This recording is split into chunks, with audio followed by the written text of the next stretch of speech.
Nang dahil natatakam ako, Talaga ba? gusto kong kumain ng Ilocano delicacies tulad ng dila-dila o palitaw, Palaginaw. ay dali-dali kong kinuha ang gadgaran ni Lolo Padong. Anya? Kaya yan. Sinakyan ko ang gadgaran ni Apong Padong. Wow! At yan. Galing. Inadgad ko na yung mga aniyog ng pinong-pino para sa gagawin naming Nagpaspas bes. palitaw.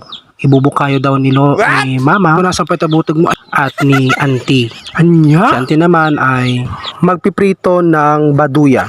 at ito na nga ang nyata, mahiwagang gadgaran na pamana pa ng aming ninuno. Wow! At sinubukan din ng Auntie Emma na Kayod ng nyog. magkaitan. At hinalo na nga ni nanay ang niyog at asukal. Kinamay gamit ang mahiwagang kamay. Shalap. Yan, mekos-mekos lang. Kunting dugyot, sarap ang dulot. At si Auntie Linda naman ang taga-prito Ng baduya. Ngayon ko lang natikman itong tinatawag nilang baduya. Tara, kain. 100 Gcash. Pakisabi kung anong gusto mong